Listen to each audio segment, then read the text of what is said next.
अस्सलाम वालेकुम रहमतुल्लाहि व बरकातुहू। तो अज़ीज़ तलबा, उम्मीद है इंशाल्लाह आप सब लोग खैर वाफियत से होंगे। आज हम पढ़ेंगे पेयर्स ऑफ लाइंस, यानी लाइन, इसकी कुछ खुसूसियात हैं। दो लाइन मिलते हैं तो क्या होता है, एक लाइन दूसरे लाइन को काट रही होती तो क्या होता है। तो लाइन के जोड़े इस सिलसिले में हम पढ़ेंगे। इससे पहले हम लोगों ने एंगल्स के बारे में पढ़ लिया है, यानी ज़ाविया क्या होता है और कितने अक़साम की होती हैं, इसकी क्या खुसूसियात हैं, इस पर हम ऑलरेडी डिस्कस कर चुके हैं। ये हम पढ़ रहे हैं पेज नंबर 103 पर, किताब के हिसाब से पेज नंबर 103। तो सबसे पहले हम पढ़ेंगे इंटरसेक्टिंग लाइंस।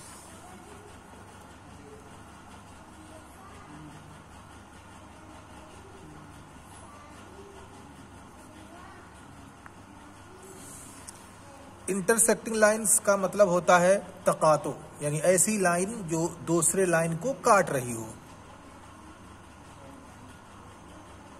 दूसरे लाइन में मिल रही हो और उसे कट कर रही हो, उसे हम कहते हैं इंटरसेक्ट लाइन, क्योंकि वो एक साथ आकर के मिलते हैं। जैसे ये है और ये है, यहाँ पे क्या हो गया, कट हो रहा है। ऐसे ही कोई चीज़ है जो आपके रूम में रखी हुई है, इस तरह की कोई लकीर है, जैसे हमारे घरों में ग्रिल वगैरह होता है, तो ये एक दूसरे को कट कर रही है। देखिए यहाँ पे भी कट है, यहाँ पे भी कट है, यहाँ पे भी कट है, यहाँ भी, यहाँ भी, यहाँ भी। तो इस तरह की चीज़ों को इंटरसेक्ट कहते हैं। कोई भी लाइन ऐसे हो और ये लाइन कट कर रही हो तो इस लाइन को हम क्या कहते हैं, इंटरसेक्टिंग लाइन। ये वाली लाइन हम इसको मान लेते हैं ए और इसको मान लेते हैं बी। तो ए वाली लाइन क्या कर रही है, इंटरसेक्ट कर रही है, या बी वाली लाइन को ए वाली, या ए वाली को बी वाली लाइन इंटरसेक्ट कर रही है, कट कर रही है। इन दोनों का तकातो है, इन दोनों का मिलाप इस पॉइंट पे है। इन दोनों का तकातो या इंटरसेक्ट पॉइंट क्या है, ये है, और इसको मान लीजिए हम ओ रख देते हैं नाम। तो ये ओ पर दोनों लाइनें मिल रही हैं, एक दूसरे को कट कर रही हैं, इसलिए इसे कहा जाता है इंटरसेक्ट लाइन। कोई भी हो, कोई भी लकीर हो, मान लीजिए इस तरह का कोई आपके पास बॉक्स है और यहाँ पे और कोई चीज़ लगी हुई है,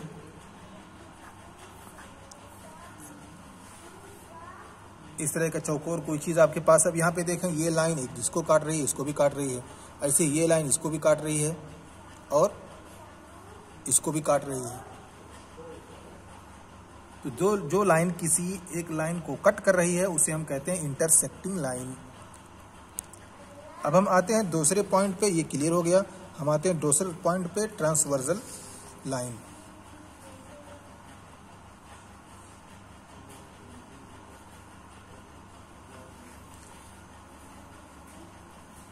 इसमें भी जो कॉन्सेप्ट है वही सेम है। जैसे एक इंटरसेक्ट लाइन में एक लाइन किसी लाइन को कट कर रही होती है, ऐसे ही ट्रांसवर्जन में एक लाइन दो लाइनों को कट कर रही होती है।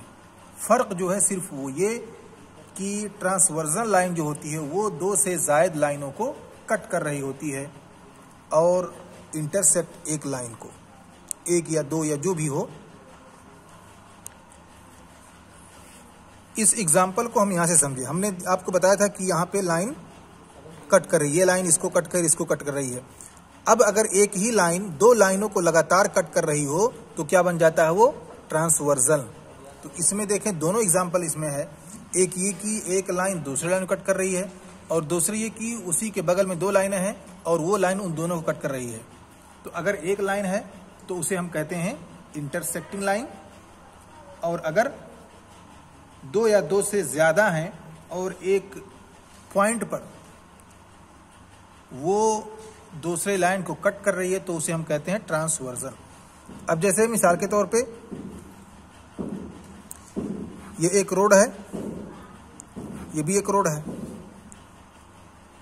मान लीजिए कोई नहर है, इधर से भी बीच में ये पानी है, इधर से पानी का बहाव है और ये रोड बना हुआ है।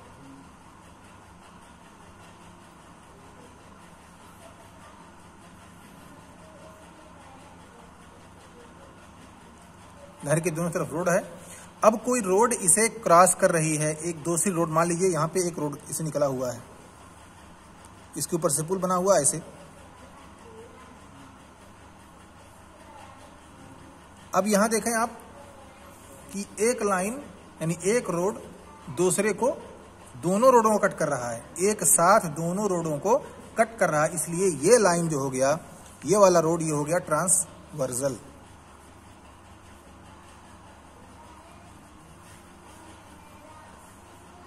और ये दोनों रोड जो हैं, ऐसा भी हो सकता है, थोड़ा सा टेढ़ा मेढ़ा भी हो, ऐसे रोड आया हो, ऐसे इस तरह से, इस तरफ से चला गया हो, ऐसे ऐसे, कोई ज़रूरी नहीं कि बराबरी में हो। अगर बराबरी में है तो उसकी अलग खुसूसियात हैं, और अगर बराबरी में नहीं तो अलग खुसूसियात हैं।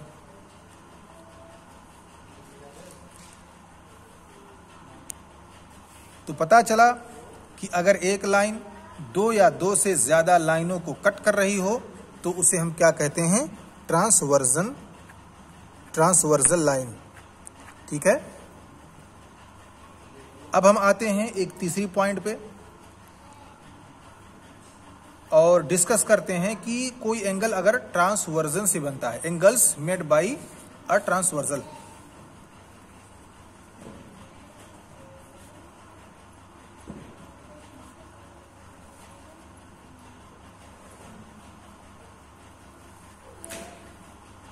अगर ट्रांसवर्जन लाइन से कोई एंगल बनता है तो उसकी क्या खुसूसियात हैं और कौन कौन सी चीज़ें उसमें हमें समझनी है, इस पर हम यहाँ डिस्कस करेंगे। ठीक है।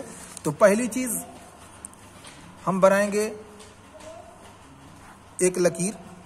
मैंने जैसा कि आपको पहले बताया, ये लकीर ऐसे भी हो सकती है या ये लकीर सीधे ऐसे पैरेलल लाइन हो सकती है। पैरेलल लाइन यानी मुतवाज़ी लाइन और गैर मुतवाज़ी लाइन। ये गैर मुतवाज़ी लाइन है, यहाँ पे देखें ये आगे चल के कट हो जाएगा इसके साथ, और ये पैरेलल है, बराबर है, कभी भी एक दूसरे को कट नहीं करेगा। ये इधर चला जाएगा, इधर चला जाएगा, इसको देखें इधर चला जाएगा और फिर धीरे धीरे से जाकर के इधर चला जाएगा, एक दूसरे को कट कर देगा।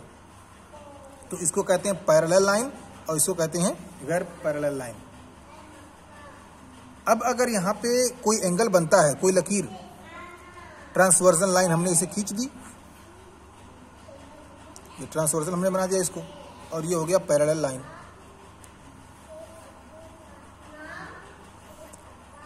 अब यहाँ पे देखें एंगल बना या नहीं।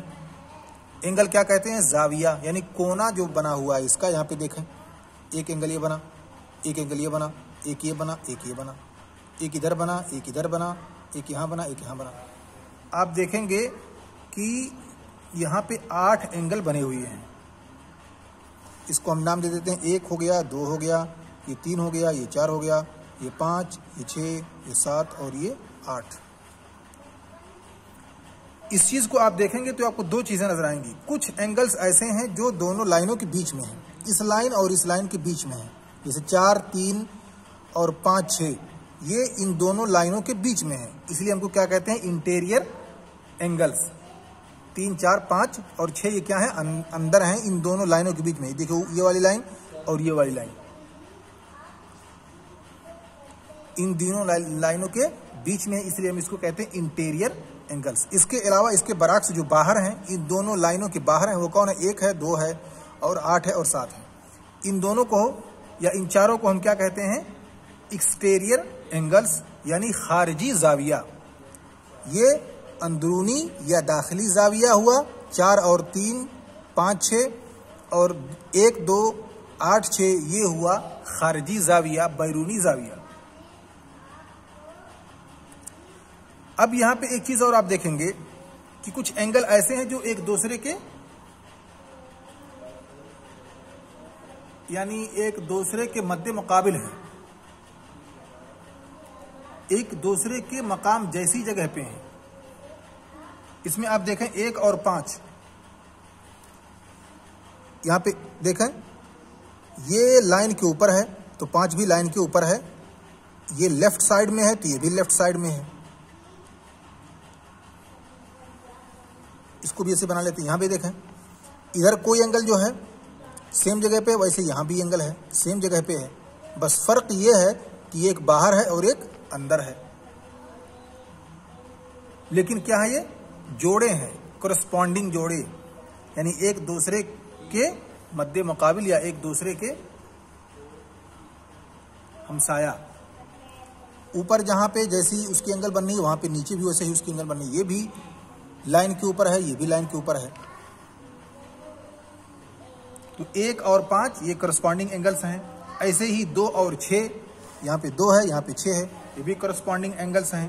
ऐसे ही 3 और 7, यहाँ पे देखें यहाँ पे एंगल है तो यहाँ पे भी एंगल है, सेम जगहों पर है, ये एक दूसरे के मुकाबिल हैं। ऐसे ही 4 और 8, यहाँ पे 4 है, 4 वाला एंगल, यहाँ पे 8 है। तो ये सारे क्या कहलाते हैं? Corresponding angles, pairs of corresponding angles. अब एक और दूसरी चीज आप देखेंगे कि अल्टरनेट यानी मुतबादिल। अल्टरनेटिव क्या है? एक एंगल जो है उसका अल्टरनेटिव उसके दूसरी साइड का हो सकता है। मान लीजिए अगर आपके पास इंडियन करेंसी है तो इसका एक अल्टरनेटिव ये हो सकता है कि आपके पास मुल्क नेपाल की करेंसी हो या पाकिस्तान की करेंसी हो, उसका मुतबादिल तो होना चाहिए। ऐसे ही यहां पर अल्टरनेटिव एंगल्स भी हैं, और ये अल्टरनेटिव एंगल्स दाखिली भी हो सकते हैं और खारिजी भी हो सकते हैं। दाखिली और खारिजी दोनों तरह के एंगल्स हो सकते हैं। अब आप देखें 3 और 6 को, यहां पे देखें 3 और दूसरा 6 है, ये दोनों दाखिली हैं क्योंकि ये दोनों लाइनों के अंडर में हैं। ऐसे ही 5 और 6, सॉरी 4 और 5, ये भी लाइनों के अंडर में हैं, इन दोनों लाइनों के बीच में, इसलिए हो गए इंटीरियर। 3 और 6 भी इंटीरियर हो गए, लेकिन अल्टरनेटिव एक दूसरे के मुतबादिल है। यहां पे 3 है तो यहां पे 6 है।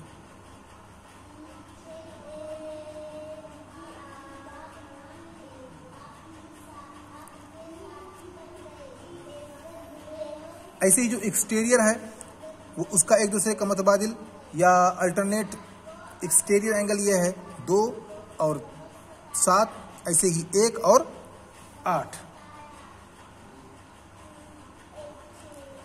अब एक चीज और आप समझ लें कि इंटीरियर एंगल्स जो हैं, अल्टरनेट इंटीरियर एंगल्स, कुछ एंगल ऐसे हैं जो एक ही साइड में है, कुछ एंगल ऐसे हैं जो दूसरे के साइड में है। यानी यहां पे देखें ये 4 और 5, ये दोनों एंगल्स इंटीरियर हैं लेकिन एक ही साइड में है। ऐसे ही 3 और 6, ये दोनों भी एंगल इंटीरियर हैं लेकिन एक ही साइड में है। ऐसे ही 3, 2, 3, 6 और 7, ये एक साइड के एंगल हैं, और 1, 4, 5 और 8 ये दूसरे साइड के लेफ्ट साइड के एंगल हैं। इसमें कुछ इंटीरियर हैं, कुछ एक्सटीरियर हैं, कुछ अंदर है, कुछ बाहर है। जैसे 4 और 5 ये अंदर है।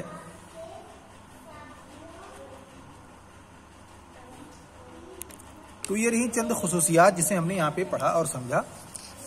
अब अगर हमारे पास पैरेलल लाइन हो तो हमको किस किस तरह के एंगल्स मिलेंगे। जैसे हमारे पास एक लाइन ये है और एक लाइन ये है, पैरेलल है यानी बराबरी है, इसमें एक ट्रांसवर्जन लाइन है। अब आप देखेंगे कि जो एंगल बन रहा है उनमें से करस्पॉन्डिंग एंगल्स जो हैं वो एक दूसरे के बराबर हैं। जितने भी एंगल्स एक दूसरे के करस्पॉन्डिंग हैं वो सब के सब बराबर हैं। जैसे यहाँ पे एंगल हुआ और दूसरा एंगल इसका करस्पॉन्डिंग कहाँ पे होगा? इधर होगा। तो ये एंगल और ये एंगल आप देखें दोनों बराबर है, बस शर्त ये है कि दोनों लाइन पैरेलल हो, यानी लकीर जो वो सीधी हो, एक दूसरे को कहीं पर कट ना कर रही हो। पैरेलल लाइन अगर है, दोनों लकीरें बराबर हैं, तो जो एंगल बनेगा उसका करस्पॉन्डिंग एंगल्स दोनों बराबर होंगे। ऐसे ही अब यहाँ पे जो लाइन इधर है, जो एंगल यहाँ बनेगा वही एंगल सेम यहाँ भी बनेगा। अगर ये 90 डिग्री का है तो भी 90 का होगा, अगर ये 100 डिग्री का है तो भी 100 डिग्री का होगा। जितने डिग्री का करस्पॉन्डिंग फर्स्ट एंगल होगा उतने ही दूसरा एंगल भी हुआ करेगा। अब यहाँ ये एंगल जितने का होगा उतने ही यहाँ का भी होगा, क्योंकि ये करस्पॉन्डिंग एंगल्स हैं। ऐसे ही जो दूसरी बात हमको समझ में आती है। आप किताब में देखेंगे, किताब में सब लिखा हुआ है। किताब में पेज नंबर 107 और 108 में ये सारी चीज़ें लिखी हुई हैं, यहाँ से आप देख सकते हैं। ऐसे ही अगर दो लाइन है, पैरेलल लाइन है और उसे ट्रांसवर्जन के जरिए से कट किया गया है, ट्रांसवर्जन का वहाँ पे तकातो है, तो ऐसी सूरत में pairs of alternate interior angles भी बराबर होंगे। इसी तरह से